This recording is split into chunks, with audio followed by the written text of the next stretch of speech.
It was the summer of 1985. George and Lorraine, a couple together since high school, were in the doldrums of midlife, and both were more or less miserable.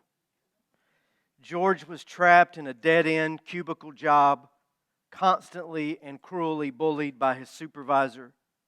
Lorraine was depressed. She drank too much. Her social life was non-existent. And while they lived in Southern California, there was not much glitz or glamour, not for them or their 3 children. Their oldest son, Dave, was a case study in failure to launch. He was a young adult, still living at home, working at Burger King with zero ambition. Their daughter, Linda, was carried by the wind or by hormones or whatever. It's hard to say. Constantly having boy trouble, and who knows if she was actually going to class at the local community college or not. And then there was George and Lorraine's youngest son. He had a little more ambition than his siblings. And he knew for certain that he didn't want to end up like his parents, pushing a pencil 40 hours a week for someone else, or trapped at home smashing gin and tonics just as fast as they could be made. But this son, Marty was his name, while he had some gumption, that gumption was for the wrong thing. All he wanted to do was play music.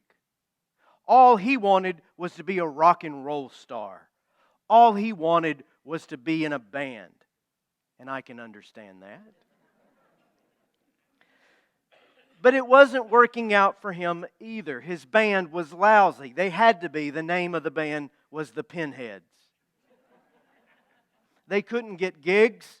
They couldn't pass auditions. So this third son, only 17 years old, was already afraid of the future, already afraid of failure, afraid of becoming like his siblings, afraid of becoming like his parents. Marty was his name, Marty McFly. Of course, all of these are characters in the now legendary film Back to the Future, released July 3rd, 1985, with Michael J. Fox as Marty and Christopher Lloyd as Doc Brown, traveling into yesterday to solve the problems of tomorrow in a plutonium-powered DeLorean as their time machine. As Doc Brown was always saying, "Great Scott! Great Scott indeed." Marty McFly succeeded in his mission. He saved his future father from death. He reversed the curse of his father being picked on by the bully Biff Tannen. He played a blistering guitar solo at his future parents' high school dance, inspiring Chuck Berry to write and play Johnny B. Goode. He made sure his parents fell in love, and they did so with such confidence that it would change the trajectories of their lives into the 1980s and beyond. And I say beyond because Michael J. Fox and Christopher Lloyd returned in 1989 for Back to the Future 2, where they traveled far into the future, 2015. They returned in 1990 for Back to the Future 3, where they traveled into the old Wild West, that faithful DeLorean carrying them along the whole way. And movie critics and social scientists have been in agreement for years now that if you want the cultural, political, and creative sense of the 1980s, look no further than Michael J. Fox's Marty McFly and the Back to the Future franchise. Iconic is too small of a word to describe it all. The movie's concept, its influence, its legacy, its success. It was rejected more than 40 times for being too silly, too weird, too unmarketable, until a man named Steven Spielberg thought that the movie deserved a chance. The 3 movies together, not counting Saturday morning cartoons, spin-offs, amusement park rides, posters, dolls, and the new musical that was just released in the 21st century, just the 3 movies alone have netted more than $1 billion since that first release in 1985. And I get all teenagey, wistful, and nostalgic just thinking about sitting in that theater 40 years ago. seeing this blockbuster story unfold on screen. Back to the Future. What in the world does that mean? Now, I know what I said last week. Forget the former things. Do not dwell on the past. When you dwell on the past, you are attempting to swim upstream against reality. The future is what awaits all of us, not the past. Yes, I said exactly that, and I'm saying the exact same thing again today. I'll be saying it for several weeks to come. We don't have the ability to go backwards in time, not in a nuclear DeLorean, not in some kind of multiverse, not through a wormhole or a time portal, not yet anyway.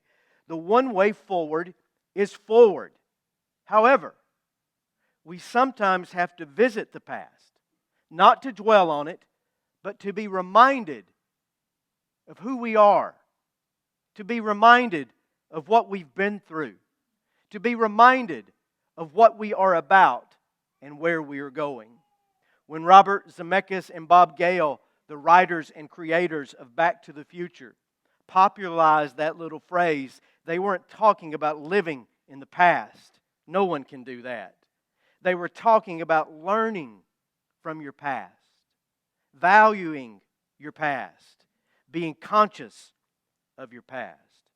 Dr. James Finley, and this is Doc Brown, but Dr. James Finley's quote, says the problem with the past is that it isn't in the past. It is always with us. We carry it with us. It becomes our lifelong learning challenge. How do we integrate our past into the now? How do we let it inform us? How does the past help us to make better decisions about tomorrow? How does the path that we have already walked order the steps that we are called to make today? And I have an answer for these questions. Generally speaking, it is the book of Genesis. Beginning this Wednesday evening, I'll launch into another ambitious winter Bible study. It is called In the Beginning, and as you can see, it will be a deep dive into the first book of the Bible, into Genesis. Ladies and gentlemen, I will attempt the impossible. With only 8 or so hours, cover thousands of years of history and faith formation, talk about how the book of Genesis came to be, take on creation, the crisis, chaos, and conflict of the opening chapters, Adam and Eve, Noah and the flood, the Tower of Babel, on to Abraham, Isaac, Jacob, Joseph. It's such a monumental task that I will use Sunday mornings as an introduction to the Wednesday evening Bible study to come. And I'm going to do it to introduce more of you to this book of Genesis, because some of you won't come on Wednesday night, but I have a little secret for you. You want to hear it? I've been doing these in-depth winter Bible study series for years now. The history of Christianity, the life of Jesus, the life of Paul, the parables of Jesus, overview of the Bible, on and on. And I really enjoy it. I enjoy the preparation. I enjoy the execution. I enjoy the people who come to those studies on Wednesdays in the wintertime. And here's the secret. Those that come on Wednesday night are the nerdiest nerds in all of Simple Faith nerddom.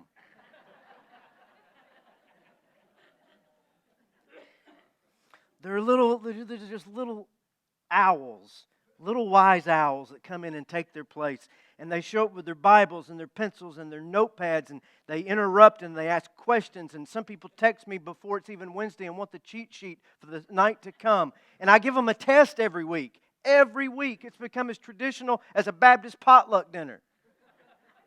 But I know that not everyone is interested in that intense of an immersion into the subject matter. On a snowy blizzard morning in the Midwest, only 3 people could make it to the Lutheran church for Sunday services. No matter, the pastor proceeded through the order of service as if there were 300 people there. Just as detailed, just as stiff and formal, and when it came to the sermon, just as unmerciful in its length and duration.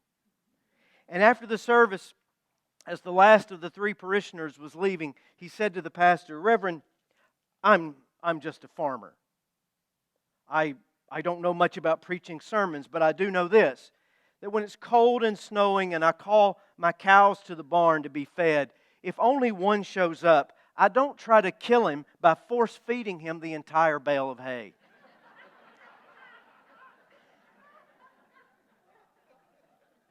So you're going to get these tandem series, one on Sunday and one on Wednesday, to break up the serving sizes, to make it more digestible. In the beginning on Wednesdays, and Genesis at the movies on Sundays. Nerds and bookworms midweek, my people. Moviegoers and story lovers on the weekend, also my people. And obviously, Back to the Future is the cinema attraction for today. The problem with the past is that it isn't in the past. It's always with us. We carry it with us. It is this lifelong learning challenge. How do we integrate it into the now? How do we let it inform us? How does the past help us to make better decisions about tomorrow? And the answer to these questions, generally speaking, we turn to the book of Genesis. Genesis takes us back so that we can go forward. Specifically for the Jewish writers of this text who compiled and composed this book, more about that Wednesday, they did so not that they could retreat into history. No.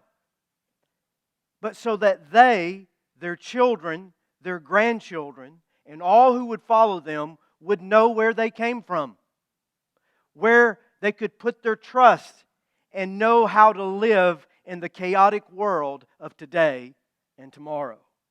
To this point, the scripture reading this morning is from the end of Genesis, not the beginning.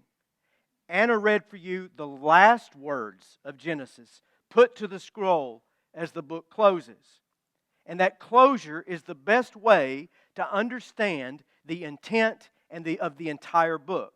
It is a back to the future ending. Joseph, the last patriarch, is dying. And where is he dying? In a foreign land, far from the home of his birth.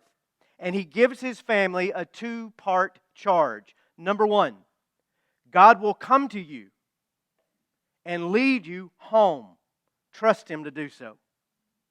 And two, when that day comes, you better not leave me here.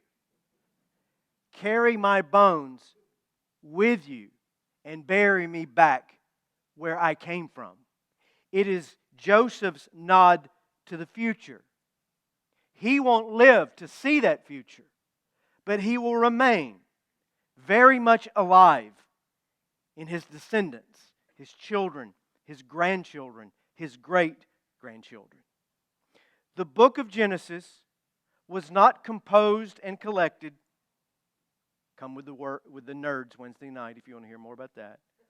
The book of Genesis was not composed and collected as a scientific explanation for the formation of the universe.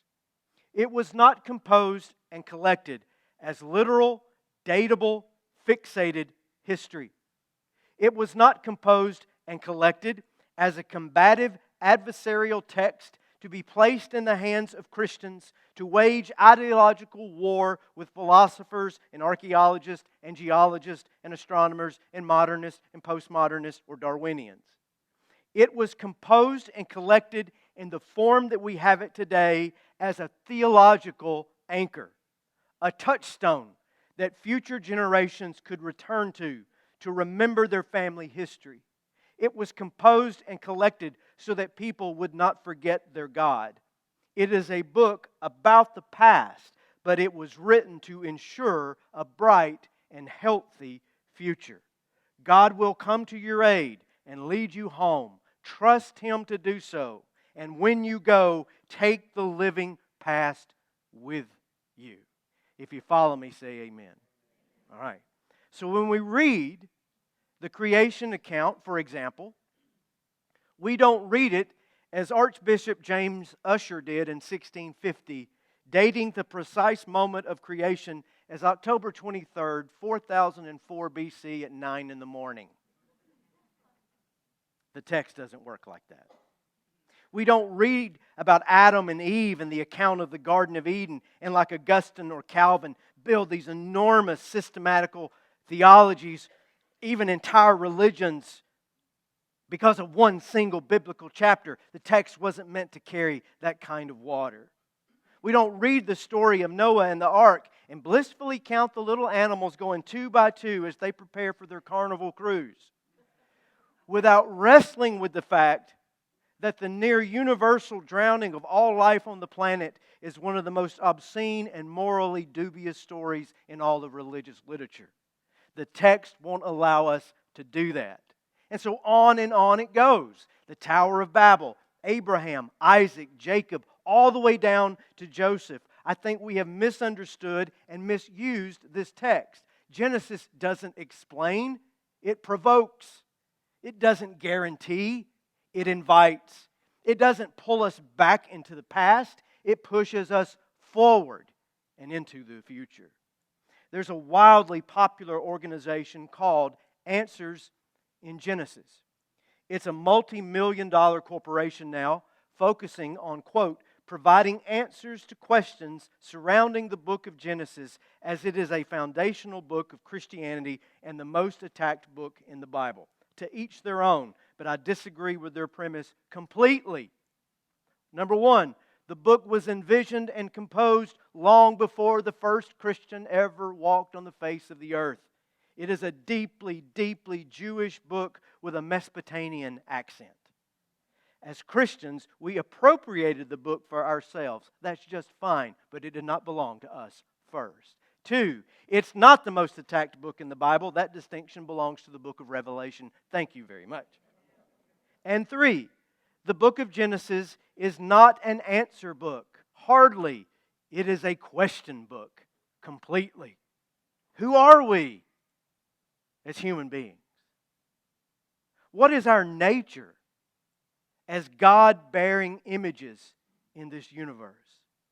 Why are we seemingly stuck in this revolving, not-so-merry-go-around where we repeat the same personal and social sins over and over and over again? How is it that history repeats itself? How have we abandoned the goodness of God's primal creation and plan? Where can we course correct and recognize the opportunity before us to live better, more whole, more hopeful in a world that only offers confusion and disorientation instead of guidance and confidence? And the most important question, will you learn from yesterday so as to live humbly and justly and in step with God today? Will you reap the benefits of the past and what the past has to teach us so that our children and our grandchildren and those who follow might thrive tomorrow? Will you trust this promise-making, promise-keeping, hope-stoking, future-calling God in spite of human failure and the twists and turns of human history? Those are the questions if we really want to wrestle with the book of Genesis. Will you visit yesterday for the sake of today? Will you go back in order to go into the future? You know, for a while, young Marty McFly is visiting the past. It's 1955 to be precise. He carries with him in his pocket in the movie a photo of he and his siblings. And it's from the present, his present, 1985. And of course, it is a snapshot of the future. His body is there in that photo, as are his siblings. But as he works his way through the movie, his brother starts disappearing out of the photo. First it's his head, kind of turns ghastly, ghostly white, and then it just is gone. Then his sister starts disappearing. And then on his final night in the past, he starts disappearing. What does it all mean? It means he's messing up so bad with the past that he's robbing himself of his own future. And he has to work very hard to get it all lined back up so that the future that he hopes for and wishes for awaits for him. That's how you read the book of Genesis. You go back and you put those pieces together and you say, what will give us the most hopeful future based largely on so many disasters that we read about. I'm going to study the book of Genesis so I can disprove the fossil record. Don't do that. You're going to be badly embarrassed if you take that position. Well, I'm going to study the book of Genesis so that I can explain the geological strata encompassing a worldwide flood. No, you're going to miss the point of the entire book. Well, I'm going to study Genesis to show that Darwin was a fraud and the young earth hypothesis is no hypothesis at all. It is a fact. Please don't do that. Study the book of Genesis not like it's a science book or an archaeological book or even a history book. Study the book of Genesis like it's a family picture album. Because the characters you will meet there, you know them. They're just like you and your family. Your crazy family. They're just like your sweet but strong grandmother who kept the faith no matter the hell or high water that came her way. They are just like your crazy Uncle Charlie who has a good heart but can't get out of his own way for love or money. They are just like that mysterious great-great-great-grandfather of yours who left Europe with $2 in his pocket and by hook and crook and flim-flam and moxie and dumb luck found his way, and everything you and your family are now today is because of him. All their pictures are in there. This family album, and you are in there, and you will recognize them, and you will recognize yourself in this book that is far more about today and tomorrow than it is about yesterday. I hope you'll join me on this ride.